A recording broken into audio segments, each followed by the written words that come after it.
Greetings, friends. Well, today I want to talk about a blog article that I wrote, and it certainly is applicable in this year. Because what I said about who do you trust?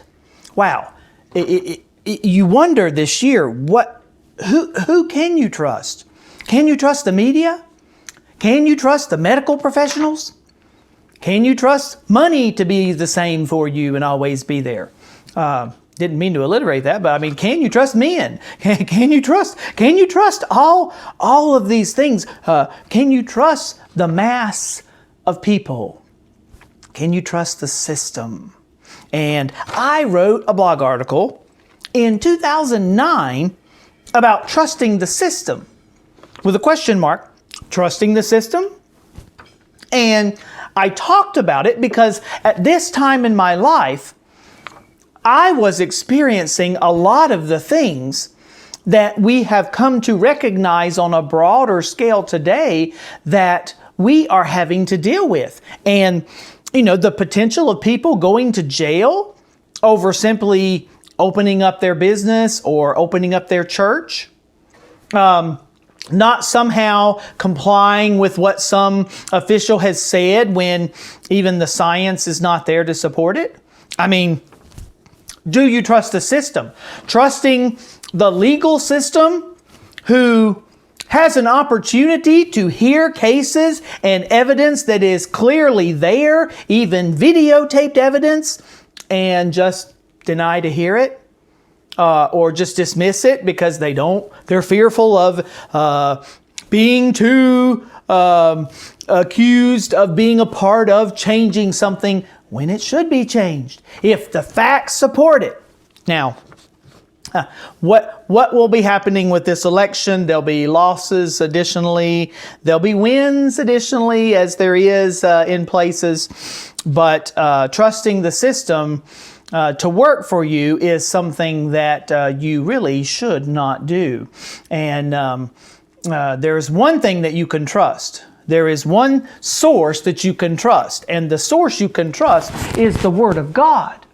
The source you can trust is what has been proven true through time. And you can trust an example of what the system is like in what I have detailed in my book. And you still have time to get a copy of this for Christmas if you want to give to someone. I'll be glad to get a signed copy to you. Just contact me for more information. But look, what I went through in this, you could order it online too. But what I went through in this is a testimony of what is going to happen on a greater scale if we don't see changes. If we don't see a change in the system that seeks to control. So, do you trust the system? And I'm going to get into that a little bit more with reading this blog. How relevant, even though it is 11 years ago that I wrote it. Now, I said then, my life experience, particularly in the past 32 months since 4/16/07, should be enough to help anyone at least question the system. What am I talking about? I've addressed it in many articles on the website. And again, that website is www.vt, standing for Virginia Tech, VT lessons2learn.com. And that website has all my written blog articles as I wrote them, and as I'm reading some here and sharing on video as well. I said, is there a system we can look to and possibly even trust? Many are recognizing the problems in the government. That was true then, and how much more today? Can we trust those politicians who are putting us all into such massive shackling debt that it will cripple us for years to come? Now, the debt problem is something we still need to deal with. Thankfully, we've had an economy that's helped things grow to where the debt is not getting out of control. But friend, if they start trying to spend billions and trillions of dollars, as they're saying with these programs, as Democrats try to push, boy, you talk about debt and you talk about a downfall, that's what'll happen. I said, maybe we should look to the educational system they're shut down this year a lot of times, or virtual. Just think back to what I talked about with virtual reality, virtual world. But then again, I say there are all of those failures in the standards of learning and testing, along with all of the increasing violence and even shootings in our schools. And speaking of, schools being shut down, just look at what it's doing to our children. Look at what it's doing to keep the school shut down over nothing when their survivability rate will be almost 100%, and they're not spreading it like is being said as the reason for shutting schools down. Well, they're not even effective, so maybe it won't, often not effective, so maybe it's not hurting so much. But look, it really is. The kids, I don't know, but maybe one or two people out of the dozens of people I've heard about and known that are benefiting from a virtual schooling or testing. It's just not working because kids are used to being on their computer and their tablet and their phone and playing video games in their game system. And so they're not disciplined enough to be able to study, learn, read, do what they need to for school. They need that in-person classroom training. But even when they have that, can you even trust? Is it just indoctrination, or is it really teaching the principles for learning and truth? Or is it just some political scheme? Well, that's kind of what went into my thinking as I wrote this even then.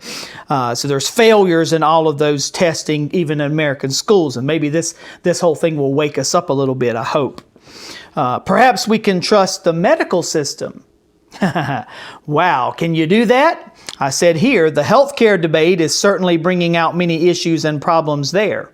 Now, if you could trust the medical system, you, back at the beginning of this, wouldn't have even worried about COVID at a time when it was probably worse to worry about, because as I've mentioned before, and you may have heard, the Red Cross tested blood samples and back from December blood that was donated, and it showed the antibodies for the COVID virus being there. So this virus was in our country before people thought. And when they were saying, oh, there's no problem, and people in the medical community, including Anthony Fauci, was saying, oh, it won't be a problem for us. And then there's no need to wear masks. And then saying and changing, oh, you have to wear masks, and you can't do anything without a mask, and you have to wear a mask outside and in your home and everywhere, when the mask even isn't going to stop the coronavirus, because the virus could go through the fibers of almost every mask, and it can get into your eyes even and go around. I mean, this is a rabbit trail, but have you smelt anything through the mask? What is it that lets you smell? What is it that allows your olfactory senses to be able to come and to notice something? It's the tiny, minuscule, microscopic particles that go through the mask that you're breathing through. And the coronavirus is that small too. So think about that. But anyway, I digress. Can you trust the healthcare system? Can you trust the medical community? Remember, they practice medicine. I thank God for the advances in the healthcare system. I don't believe the government needs to be involved in having a one-payer system. It's not going to work. It hasn't worked. It's going to bring debt and all kinds of problems. But there needs to be done more to consider people with the pre-existing conditions. And Republicans are even in favor of that now. And there was a question at one point. But that whole debate, can you trust it? Can you trust it? And what they say, there's problems there. Now I say, I know, as I'm going through different systems here, I know the answer must be to trust the religious system. Yet, there are obvious problems there too, and this is the very thing that creates resentment and even wars and turns many from God. You cannot trust the religious system either. I found out even this year that there are problems with the religious system in the circles I've been in. And friend, there are problems. And I found out 10 years ago when I was told by pastors before that they would call the police if I came back to the church. And I was just ignored. And these were pastors that said that they believed the Word of God and preached it, and caused a lot of the personal tragedy, or at least giving me over to the system of the world that caused that tragedy. So can you trust the religious system? maybe we should talk about some of the things Jesus said about those religious leaders and the hypocrisy that they are and often are when they don't live by what they say. But again, I digress. So I said there are obvious problems there too, and that's again how the wars and stuff have happened all through history as well. Many of them have been because of the mixture of religion, church and state, religion and politics, church and state. There has to be that separation, but there cannot be a total isolation. And the founders had that balance right, and we don't today. But as noted in my blog that I had written, Radical Christianity, many, burnt by the religious system, turned to radical secularism, like the shooter at Virginia Tech, Sung-Hui Cho, radical secularism, or a more violent religion, such as radical Islam, like Nadal Hassan, who committed that Fort Hood tragedy in shooting, who was an example of a radical Muslim, or you can just go around the world and see what the radical Muslims do. You should read that Radical Christianity blog. Maybe I should do a video on that too. But I said, just speaking of different religious ideas, secularism is a religious idea even in the way that it fits the definition and how it is practiced. An atheism is sort of a religious idea too, and dominates, and people pay money for and worship and do that. I mean, they've established Darwin days and worshiped the man who was a racist and who had all kinds of problems and was just mad at God because of what happened to his daughter dying and other child dying. But you have to study history to learn that a little more. But again, I'm talking about these different systems here. And I said, surely we can claim our human rights and trust the legal and justice system of this great United States, when the Supreme Court wouldn't even take a case, legitimately so, which went directly to them from the state of Texas about how they were disenfranchised as voters. I only pray that they'll take some of these others, or other justices will step up, because if more justices don't step up, if more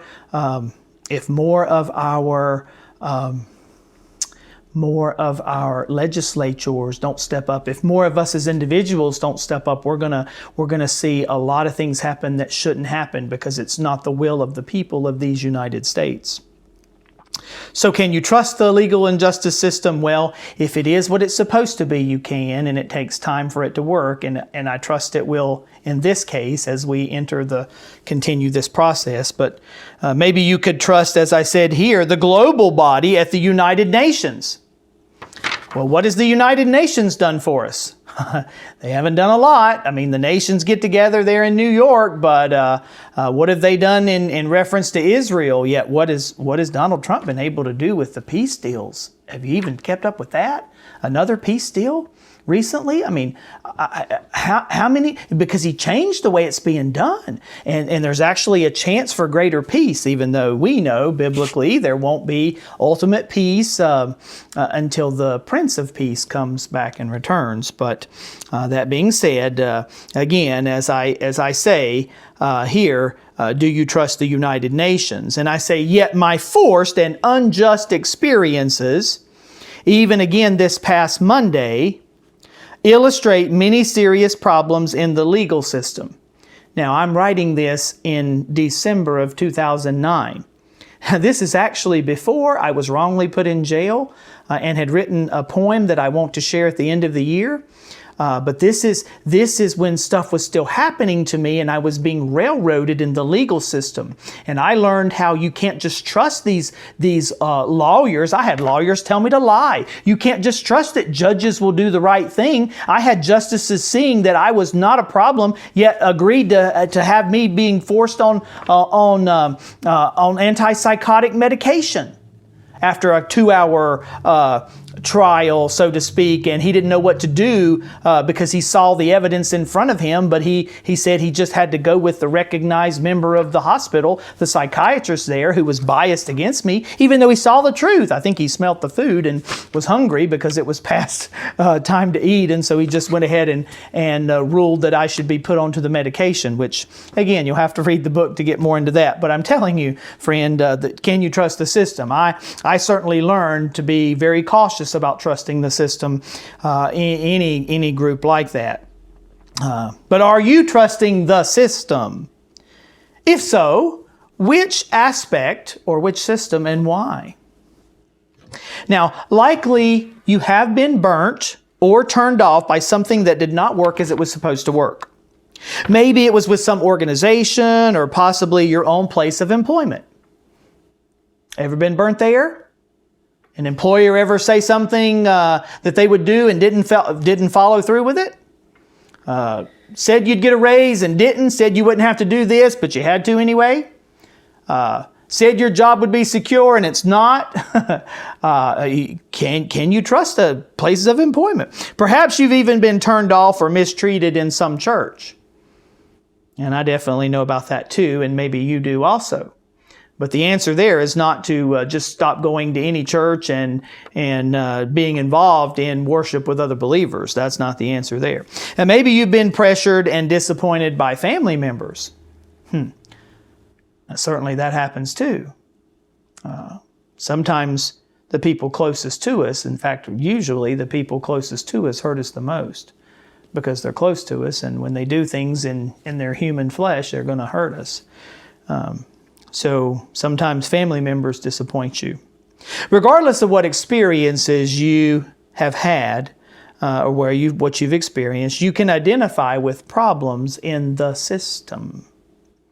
Now, I say here something, and that's the reason why I had this boat at the beginning, at the picture, because I say here the system, which you might could call what the Bible refers to as the world, but the system is the mass of beliefs, opinions, actions, and thoughts where we live, or right in if you catch the acronym.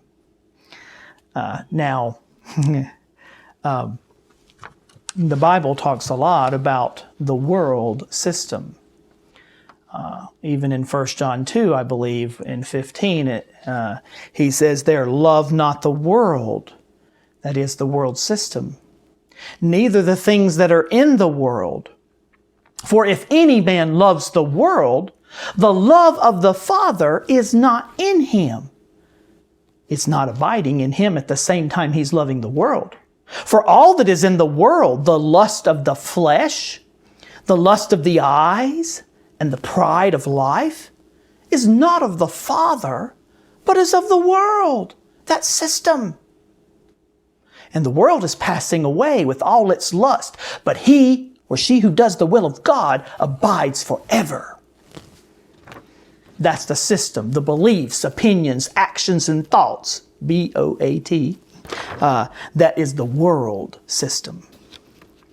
It's the collective interaction and atmosphere around you. You might even think about it in relation to the potential record-breaking winter weather system currently bearing down in the U.S. Mid-Atlantic and East Coast regions. And at that time, that system was. And we've got another one that brews here in the U.S., and it happens every winter. But you can think about it in relation to a weather system, too. Now, how the meteorological particulars even come together to even make that system. And we live in fascinating days today, and we did then, and we still do today, and even much more in this 2020 year, as we see that the day is approaching. By the way, do you know that the Scripture talks about this? Do you know, as I was mentioning a bit ago, that we're not supposed to be forsaking, assembling ourselves together, like some do, as the manner of some is, but we're supposed to be exhorting one another, and even more, so much the more, as we see that day approaching? The day when Jesus returns, we need to be meeting together more, not less. We need to be doing more to encourage each other and exhort each other. And that's why I have this channel, friend. I want to exhort you with what I know, with what I've learned, with my experiences, so you don't have to experience all these things, so you can take a stand on truth and be more confident in what you take. So, now, one thing I say here is the technology that allows for instant communication, that same technology that it creates that virtual world that I spoke of, all over the world, along with the collection and accessibility to past experience and knowledge, helps create and leads to a more unified overall system. And it does. It can lead to that virtual world, but it also can lead to a more unified system because you can share information and have it more instantly. Ideas battle to dominate the collective thinking and fortify the boat. Beliefs, opinions, actions, thoughts. If the mass of people build the system using a virtual world, as I last had written and spoke about in the last video, and are not anchored from the dangerous floating ideas and winds of change, the whole system is destined to crash.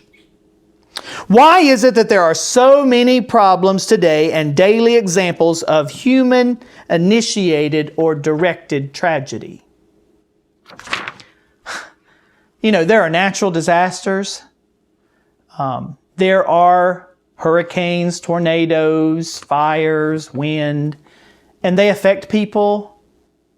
But friend, there are way more tragedies that occur when families don't operate correctly, when people are violent toward others, when they hurt people and shoot them or maim them or control them in some way. The tragedies that take place from human interaction are far more than any natural thing that may occur. We are leaving God out of His creation. We seek the impossible task of explaining everything from a merely natural perspective. That cannot be done. Man does have the Creator's mandate to have dominion over the earth. And that's in Genesis 1:26 when God had said there that man would have dominion over what He had created. But not the right to leave God out of everything or isolate Him to a small area of life like a Sunday morning church service, when most people go to church, if they even do. Problems come when we leave God, the Creator, out of our dominion or system. The result of this is that all, even the religious systems, then change the glory of this incorruptible God, this incorruptible Creator, into something far beneath what it actually is. Consider the God-inspired words of Romans 1:22 and 23.